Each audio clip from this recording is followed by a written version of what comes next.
जो श्रृंखला है उसमें हम आगे बढ़ते हैं। तो जैसा कि हमने पिछले 2 वीडियो में देखा कि संविधान के अंतर्गत भाग 3 में मौलिक अधिकारों के विकास से लेकर अनुच्छेद 15 तक हमने 2 कक्षाओं में अध्ययन किया है और आज हम कक्षा 3 में हम संविधान के अनुच्छेद 16 के बारे में जानकारी प्राप्त करेंगे कि अनुच्छेद 16 मौलिक अधिकार के रूप में क्या जानकारी हमें प्रदान करता है, क्या अधिकार हमें प्रदान करता है मौलिक अधिकार के भाग 3 के अंतर्गत। तो संविधान के अनुच्छेद 16 जो समानता के अधिकार है, क्या विस्तार है और ये सरकारी नौकरी में समान अवसर की गारंटी देता है। तो चलिए हम इसको आज पढ़ते हैं।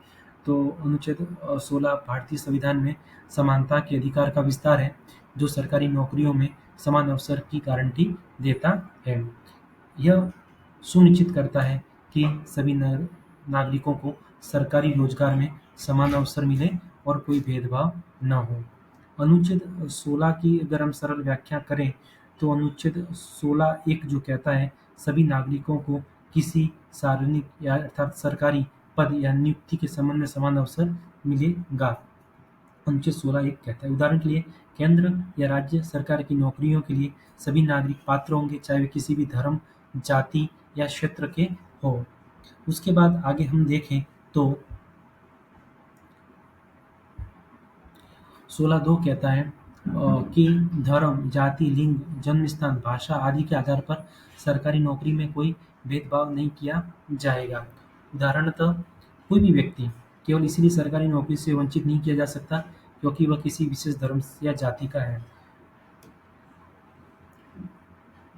विशेष प्रावधान क्या किए गए हैं इसके संबंध में?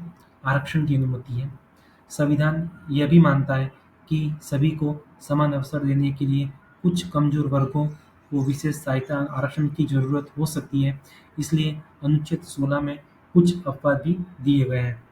अनुच्छेद 16(3) क्या कहते हैं इसमें देखते हैं। संसद राज्य सरकारों को यह अधिकार दे सकती है कि वे अपने अधीन पदों के लिए स्थानीय निवासियों की शर्त लागू कर सकें। उदाहरण के लिए कुछ राज्यों में केवल स्थानीय निवासी ही विशेष नौकरियों के लिए पात्र हो सकते हैं।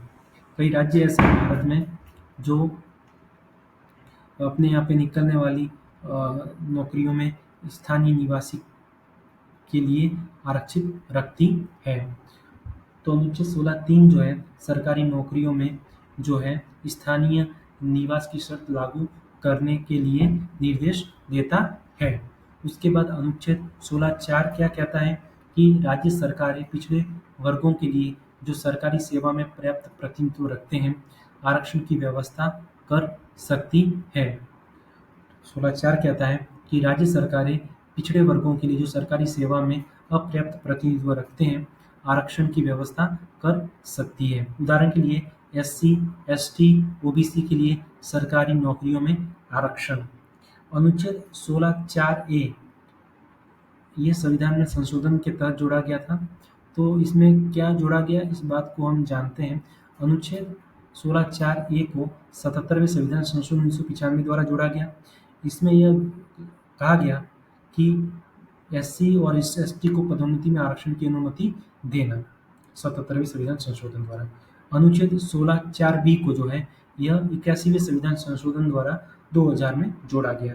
तो इसमें कौन सी बात जुड़ी गई कि आरक्षित पदों की जो रिक्तियां बैकलॉग वैकेंसी को अगले वर्षों में जोड़ा जा सकता है और उन्हें सामान्य सीमा 50% में नहीं गिना जाएगा।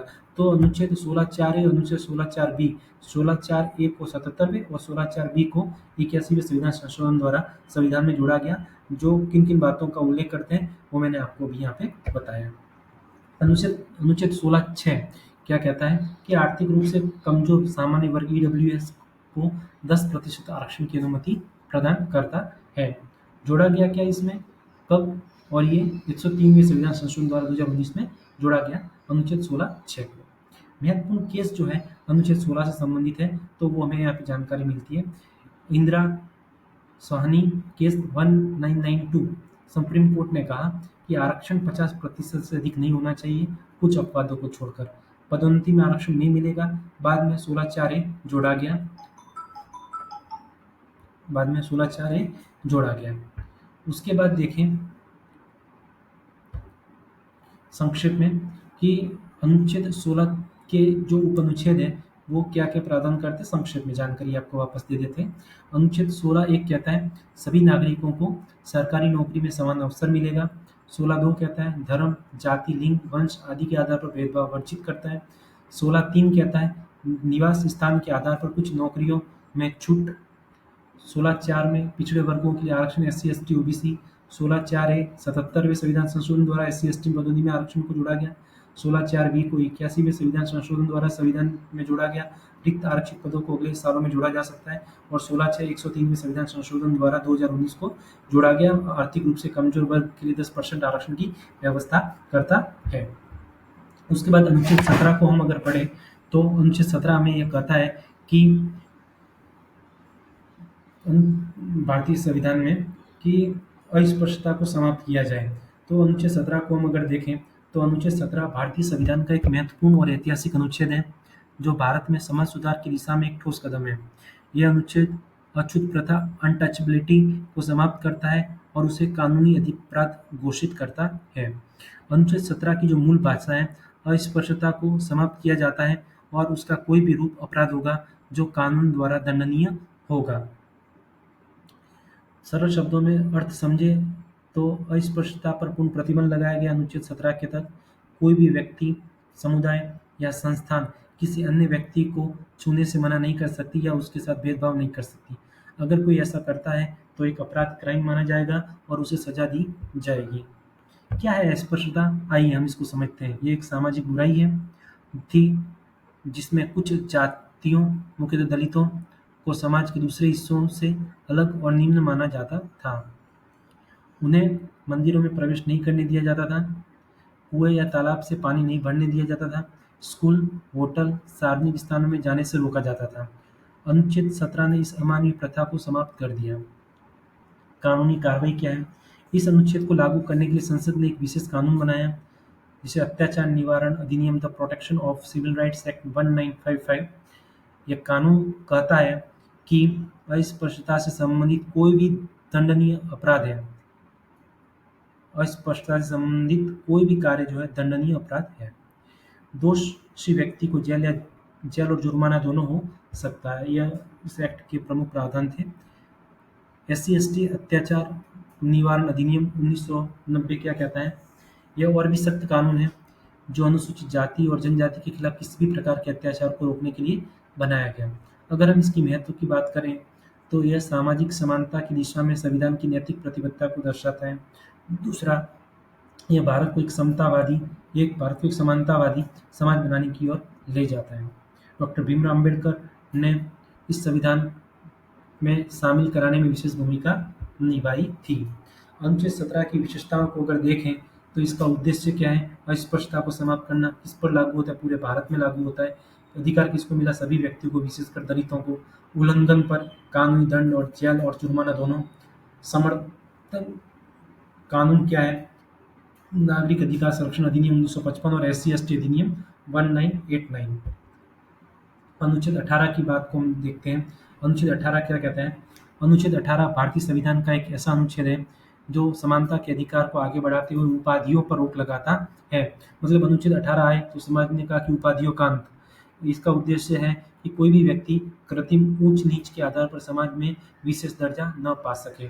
अनुच्छेद 18 को सरल व्याख्या को हम समझें तो अनुच्छेद 18 को 4 भागों में बांटा गया है। अनुच्छेद 18 को 4 भागों में बांटा गया जिसका पहला भाग है अनुच्छेद 18(1). यह क्या कहता है? राज्य द्वारा कोई उपाधि नहीं दी जाएगी सिवाय शैक्षणिक और सैन्य उपाधियों के। मतलब कि भारत सरकार किसी को राजा, सर, नवाब, सरदार, रईस, लॉर्ड आदि जैसी कोई उपाधि नहीं दे सकती जो ब्रिटिश काल में राजा महाराजाओं को दिया जाता था। लेकिन डॉक्टर, प्रोफेसर, मेजर, कर्नल जैसी शैक्षणिक और सैन्य उपाधियां दी जा सकती है। 18(1) कहता है। 18(2) क्या कहता है? कि किसी भारतीय नागरिक को विदेशी राज्य से कोई उपाधि स्वीकार करने की अनुमति नहीं है। किसी भारतीय नागरिक को विदेशी राज्य से कोई उपाधि स्वीकार करने की अनुमति नहीं है। उदाहरण के लिए कोई भारतीय नागरिक किसी अन्य देश से नाइट, लॉर्ड जैसी उपाधि स्वीकार नहीं कर सकता। अनुच्छेद 18(3) क्या कहता है? आइए अनुच्छेद 18(3) क्या कहता है कि जो व्यक्ति सरकारी नौकरी में है वह विदेशी राज्य से कोई उपाधि तभी स्वीकार कर सकता है जब भारत सरकार की अनुमति हो। किसकी अनुमति हो? भारत सरकार की। मतलब एक सरकारी अधिकारी को विदेश से अगर कोई सम्मान प्राप्त करना है तो उसे सरकार से इजाज़त लेनी होगी। अनुच्छेद 18(4) क्या कहता है? अनुच्छेद 18(4) कहता है कि विदेशी नागरिक जो भारत सरकार की सेवा में है, विदेशी नागरिक जो भारत सरकार की सेवा में है, वे भी विदेशी उपाधियां तभी स्वीकार कर सकते हैं जब भारत सरकार उसकी अनुमति दे। तो 18(1), 18(2), 18(3), 18(4) मैंने आपको समझाया। अब इसका मुख्य उद्देश्य क्या है वो मैं आपको बताता हूँ। भारत को समानता आधारित समाज बनाना। दूसरा, किसी भी व्यक्ति को कृत्रिम श्रेष्ठता न मिल सके। तीसरा, ब्रिटिश राज में दी गई उपाधियों को समाप्त करना, जैसे सर, राय बहादुर, खान बहादुर इत्यादि। तो क्या भारत में हमें सम्मान नहीं मिलते? बिल्कुल मिलते तो हैं। आइए जानते हैं कौन से सम्मान मिलते हैं। भारत सरकार द्वारा सम्मान दिए जाते हैं वो है पद्म विभूषण, पद्म भूषण, पद्मश्री और भारत रत्न। ये उपाधियां नहीं मानी जाती क्योंकि इन्हें नाम के आगे लगाना अनिवार्य नहीं है। ये सिर्फ सम्मान है और इनसे कोई विशेष कानूनी अधिकार नहीं मिलता। 1996 में माननीय सुप्रीम कोर्ट ने कहा कि पुरस्कार जो है अनुच्छेद 18 का उल्लंघन नहीं करते। संक्षेप में अनुच्छेद 18 को अगर समझे तो अनुच्छेद 18 क्या कहता है? भारत सरकार उपाधि नहीं दे सकती शैक्षणिक और सैन्य उपाधियों को छोड़कर। 18(2) नागरिक विदेशी उपाधि स्वीकार नहीं कर सकते। अनुच्छेद 18(3) सरकारी कर्मचारी विदेशी उपाधि तभी ले सकता है जब भारत सरकार अनुमति दे। 18(4) क्या कहता है? विदेशी व्यक्ति सरकारी सेवा में या विदेशी उपाधि तभी ले सकता है जब सरकार उसकी अनुमति दे। तो आज हम संविधान के अनुच्छेद 18 तक पढ़ते हैं और उसके बाद जो है अनुच्छेद 19 जो स्वतंत्रता का अधिकार है उसको अगली कक्षा में पढ़ेंगे। आज के लिए इस कक्षा को यहीं समाप्त करते हैं। मुझे आशा है कि आपको ये वीडियो पसंद आया होगा और आपसे अनुरोध है कि अगर ये वीडियो आपको पसंद आया हो तो इसको ज़्यादा से ज़्यादा लोगों के बीच शेयर करें और लाइक करें, और आप इस चैनल पर अगर नए हैं तो इसको सब्सक्राइब करें। इसी के साथ इस वीडियो को यहीं समाप्त करते हैं। धन्यवाद।